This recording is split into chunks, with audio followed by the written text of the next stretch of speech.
기출보객의 해설 매매 보고 있습니다. 16번 갑은 그 소유 X토지에 대해서 을과 매매계약을 체결했다. 다음 중 틀린 것은? 자, 기출보객이요. 제가 설명을 지문 하나하나 하다 보니까 이거 잘 어렵다고 못 받아들이시는 분들이 있어요. 그럴 때는요. 기본 내용을 먼저 이론을 확인하세요. 지금 이론 진도가 기출보다 느리잖아요. 그럼 조급해하지 마시고 이론 진도 나간 거 위주로 살펴보고 문제 풀고 하세요. 급하게 하다 보면 체한단 말이에요.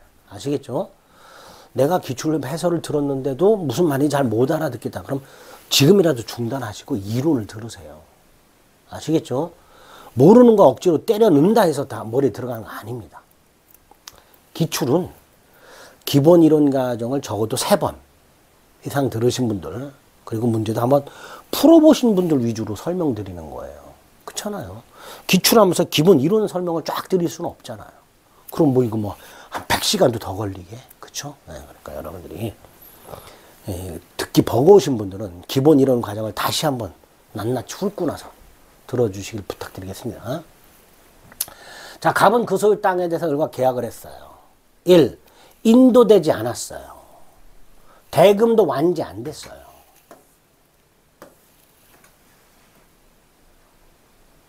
그러면 당연히 을은 인도 임무 지체로 인해 손해배상 청구를 못하죠. 왜? 을이 대금을 안 줬잖아요.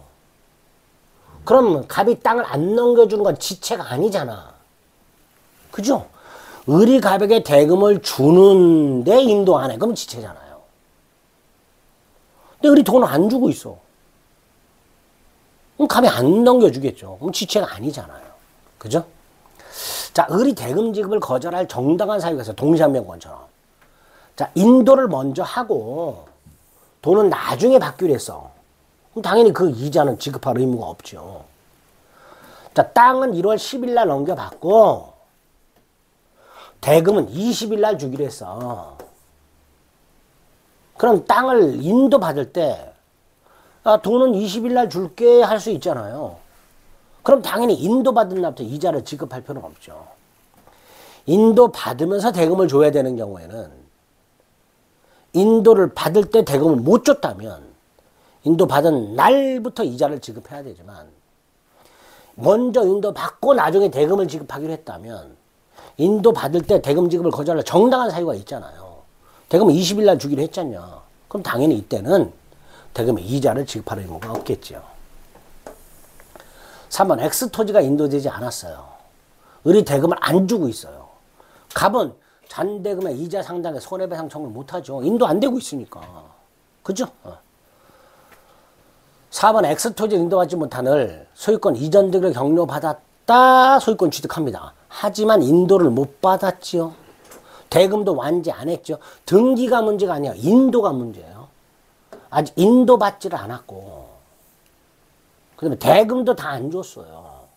과실은 매도인에게 귀속이 되죠. 반면에 5번 인도되지 않았지만 대금을 전부 줬어요. 과실은 을에게 귀속이 되죠. 인도 안 됐지만 매수인이 대금을 완제했다. 과실은 매수인. 조심하셔야 되죠. 1번, 3번 조심하세요. 인도되지 않고 대금도 완제되지 않았어요. 인도되지 않았고 대금도 안 주고 있어요. 서로 동생관계잖아요. 그러니까 서로 지체가 아니게 되는 거죠. 그죠? 17번 과실의 기속과 대금의 이자. 계약 후 목적물이 인도되지 않았지만 대금을 완제했어. 그럼 과실은 매수인. 이렇게 되죠. 자, 매수인이 대금 지급을 거절할 정당한 사유가 있어. 다시 한번. 인도는 미리 받고 대금은 20일 날 지급하기로 했다면 인도는 10일 날 미리 받고 대금을 20일 날 주기로 했다면 이자 지급 의무가 없다 그랬죠. 원래는 물건을 인도 받으면 인도 받은 날부터 대금을 지급해야 돼요. 왜? 인도 받으면서 돈을 줬어야 되잖아. 못 줬으니까 이자 주라는 거야. 그런데 인도는 10일 날 받고 대금은 20일 날 주기로 했다면 10일 날 대금 지급을 거절할 정당한 사유가 있잖아요. 그러니까 그때는 이자 지급 의무가 없다. 이렇게. 계약이 취소됐다. 계약이 무효나 취소되면 201조부터 203조까지 점유자와 회복자와의 관계가 적용이 되죠. 그래서 선의점유자에게 과실치권이 있다. 선의의 매도인에게도 과실치권이 인정이 되는 거죠. 이 과실치권이 뭐예요? 대금 이자 수취한 거죠. 선의점유자인 매수인에게 사용이익 수취권이 있으면 선의의 돈점유자인 매도인도 이자 반환 의무가 없다. 이렇게 되겠죠. 이자 반환 의무가 없다. 과실치권이 있으니까. 자, 담보책임. 담보책임은 딱 기출만 정리하자 그랬습니다. 타인권리 매매 나오면 전부 타인권리죠. 전타, 선해손, 악해, 도선해 이렇게 되죠. 타인권리, 전부 타인권리 매매 취득해서 넘겨줄 수 없게 됐다.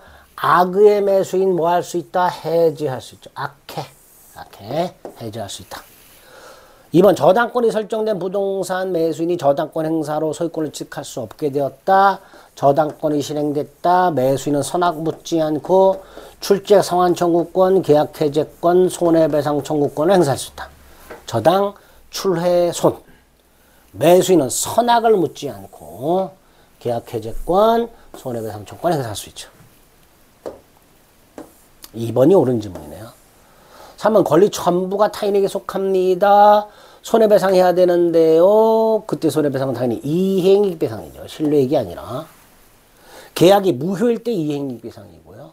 유효인데 이행을 안 했을 때 이행이익입니다. 담보책임은 계약은 유효한데 이행이 제대로 안 된 경우입니다. 자, 목적물의 전세권이 설정됐다. 목적물의 용익적 권리가 존재하죠. 선의의 매수인.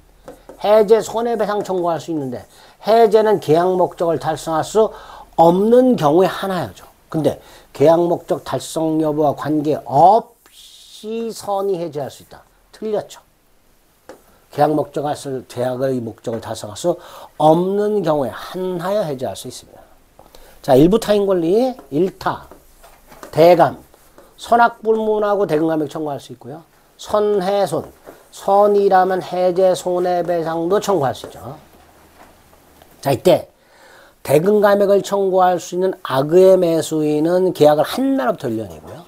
선의의 매수인은 계약을 한 날이 아니라 사실을 안 날로부터 1년이죠. 계약을 한 날로부터 1년이 아니라 사실을 안 날로부터 1년 내에 행사해야 되죠. 10번, 19번 권리 하자에 대한 매도인의 담보 책임에서 악의 매수인에게도 인정되는 거. 자, 1번 전부 타인 권리, 전타, 선해손, 악해. 해제권 인정되네요. 그죠? 해제권. 2번 일부 타인 권리 1타, 전타, 선해손, 악해고요. 2번 1타, 대감, 선해손이죠. 선악불문하고 대금감액 청구할 수 있네요. 그러니까 악의도 대금감액 청구할 수 있죠. 저당권이 실행되면 저당 출해손이라고 매수인은 선악불문하고 출제상환 청구권, 계약해제권, 손해배상 청구권 행사할 수 있으니까 당연히 악이다 할 수 있죠. 지상권이 설정이 되어 있네요. 용익적 권리네요. 용선해손이죠. 선이만 해제 손해배상 청구할 수 있죠. 따라서 악의에게도 인정되는 것 기역, 니은, 디귿 세 가지가 되겠네요. 암기하자 그랬죠, 제가. 맞추려면. 자, 1만 평방미터 땅을 팔았습니다. 전부가 병소입니다. 전부 타인 권리입니다. 전타, 선해손, 해제할 수 있다죠. 악의 매수인도 해제할 수 있다. 2번 2000평방미터가 병소니까 일부 타인 권리죠. 1타, 대감, 매수인은 선악 불문하고 대금감액을 청구할 수가 있지요. 3번 2000평방미터가 이미 포락이니까 일부 멸실, 수량 부족이죠. 수량이 부족하거나 일부가 멸실됐다. 선이만, 부실, 선이만, 선대감, 대금감액 청구, 계약해제 손해배상 청구. 선의만 댕감액 청구, 계약해제 손해배상 청구할 수 있으니까 악의는 못한다. 이렇게 되겠죠. 지상권 용익적 권리죠. 용선훼손이죠. 선의만 계약해제 손해배상 청구할 수 있습니다. 악의는 못하죠. 5번 저당권이 실행됐네요. 저당 출해손. 매수인은 선악을 묻지 않고 계약해제 손해배상 청구할 수 있고 그 외에 출재액 상환도 청구할 수 있죠. 그러니까 악의의 매수인은 해제도 할 수 있고 손해배상도 청구할 수 있죠. 저당 출해손. 1번부터 5번까지가 전타 선해손, 악해도 선해. 2번 일타대감 선해손. 3번 부실 선대감 훼손. 4번 용선훼손. 5번 저당 출해손. 요거 물어보고 있습니다. 그죠? 암기해서 풀면 되는 거예요. 21번 수량 지정 매매인데 수량이 부족해. 뭐죠? 부실. 선대감 훼손. 선의. 대금감액 청구할 수 있다. 악의. 대금감액도 해제도 손해배상도 청구할 수 없다. 옳은 질문이네. 틀린 것 고라는데 1번 틀렸죠. 선의, 부실, 다시 한번 선, 대감훼손. 선의 대금감액 청구할 수 있다. 악의는 대금감액도 해제도 손해배상도 청구할 수 없고 선이니까 사실 안 날로부터 1년이죠. 원시적 불능을 이유로 계약 체결성 가시책임 따위를 청구할 수는 없죠.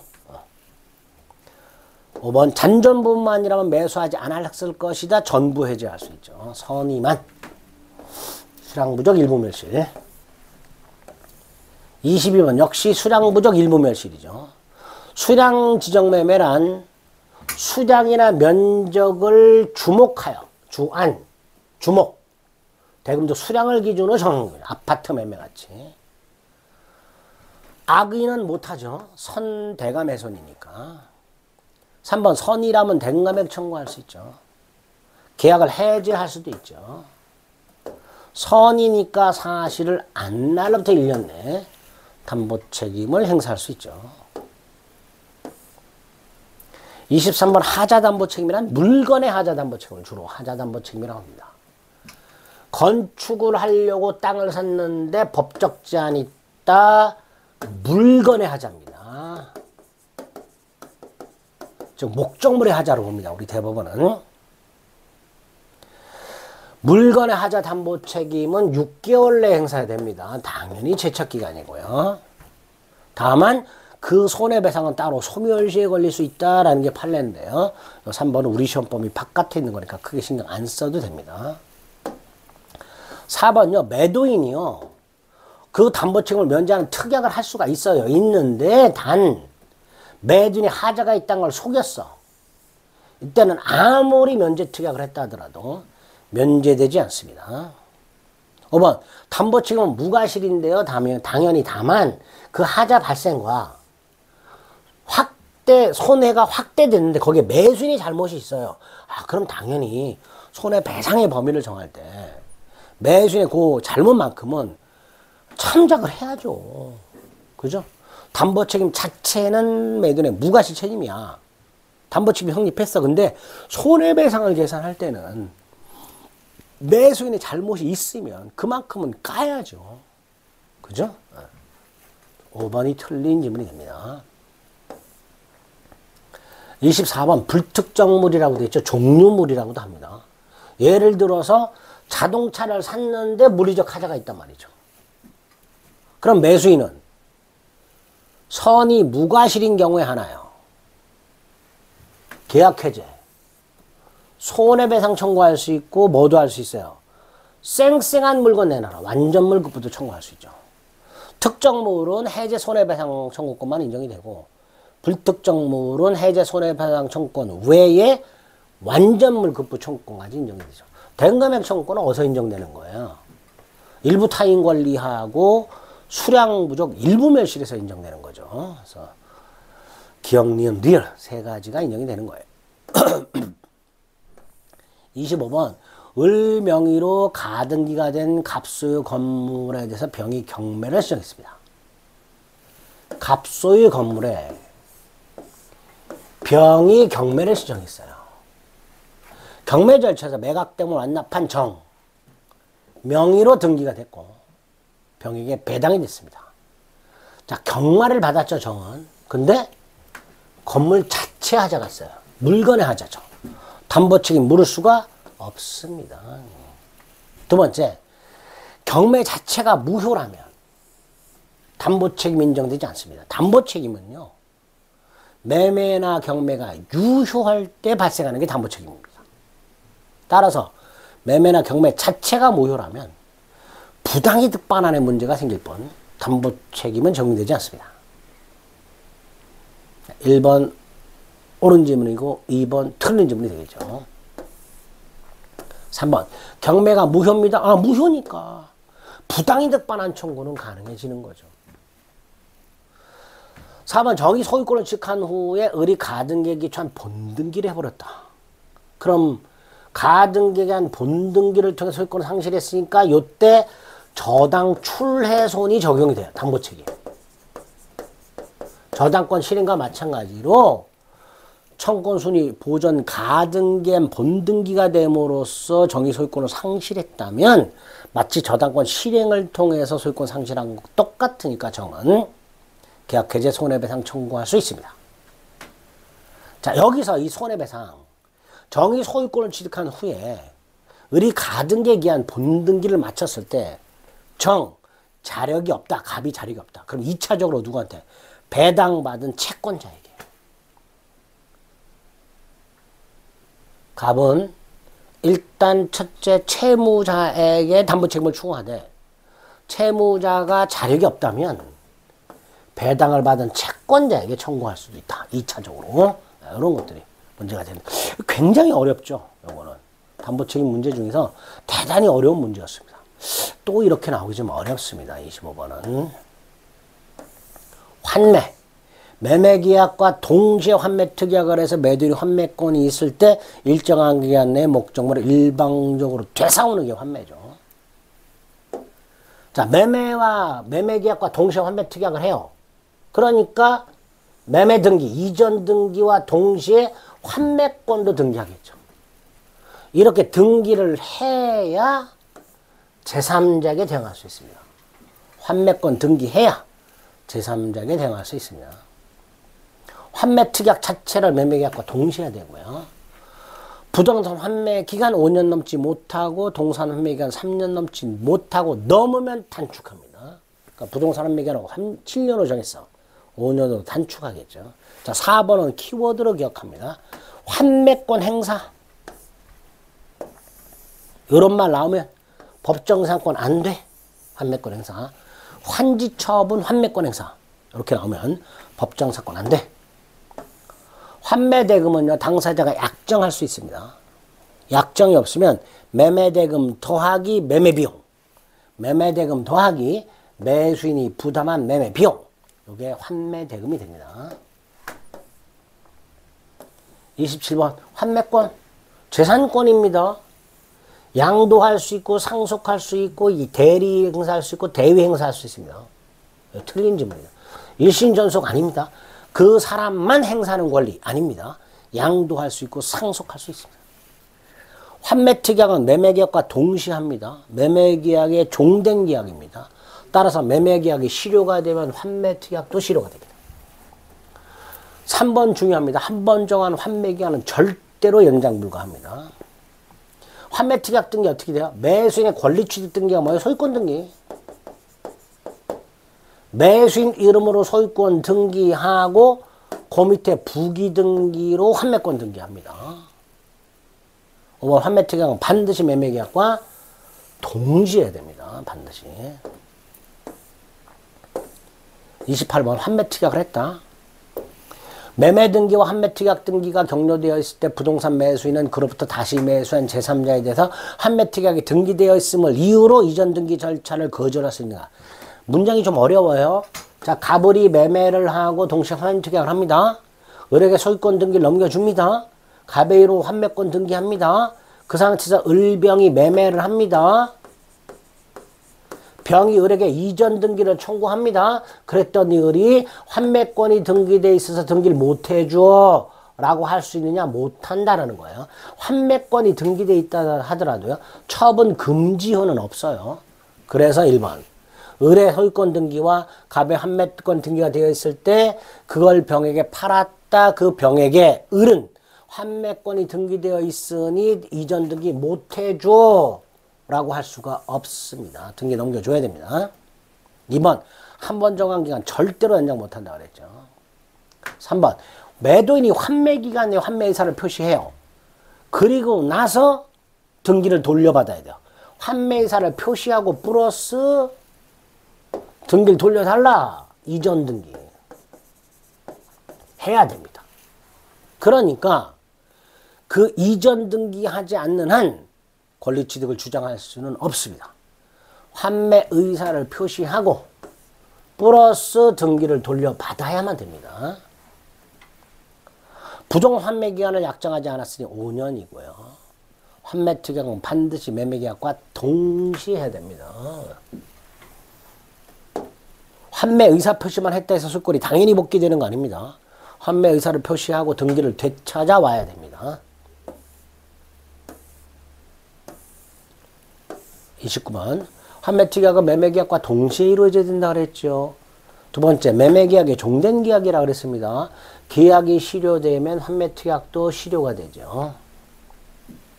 환매를 했을 때 목적물의 과실과 대금의 이자는 퉁친 것으로 본다라고 규정이 되어 있습니다. 부동산 환매기간을 정하지 않으면 5년이죠. 환매기간을 정했습니다. 환매권 행사로 발생한 소유권 이전 등기 채권은 별개죠. 이거 꼭 환매기간 내 행사해야 돼요. 환매기간 5년으로 정했어요. 5년 내 환매권 행사했어요. 그럼 등기 넘겨받아야 된다 그랬죠. 그것도 5년 내에 행사해야 돼요? 아니죠. 그 5년은 별도의 기간이 적용이 됩니다. 그래서 환매권 행사 기간과 환매권 행사했을 때 등기를 돌려달라 그 권리는 별개의 권리이기 때문에 별도의 기간이 적용이 됩니다. 30번 갑은 자기 소유지를 3억에 매도하면서 동시에 환매 권리를 갖기로 약정하고 을에게 이전 등기 마치고 환매권 등기도 했겠죠. 이렇게 특별한 사유가 없는 갑은 환매 기간 내에 3억 원과 을이 부담한 비용을 반환하고 즉 환매 대금에 대한 약정이 별도로 없다면 매매 대금 및 매수인이 부담한 매매 비용 이게 매매 비용이 환매 대금이죠. 그걸 돌려주고 환매할 수 있죠. 기간을 정하자면 5년이죠. 환매 등기는 소유권 이전 등기 부기 등기로 하죠. 만일 갑의 환매 등기 후 병이 을로부터 땅을 샀다.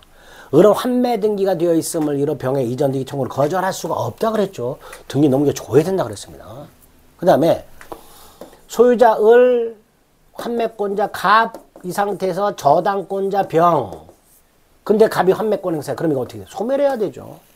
제3자에게 대응할 수 있다 그랬으니까.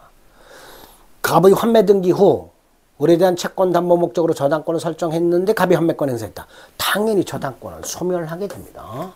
환매권이 우선하게 되는 거죠. 그래서 4번이 틀렸네요. 그렇죠? 자, 이렇게 30번까지 해서 매매와 관련된 내용들을 살펴봤습니다. 이제 교환하고 임대차 2개 남았습니다. 교환하고 임대차는 시간을 달리해서 또 다음 시간에 살펴보겠습니다. 다시 한번 말씀드립니다. 버거우신 분들은요. 이론 강의 먼저 꼼꼼하게 보시고 문제 풀고 해설을 들으세요. 아시겠죠? 매매까지 살펴보셨습니다. 수고하셨습니다.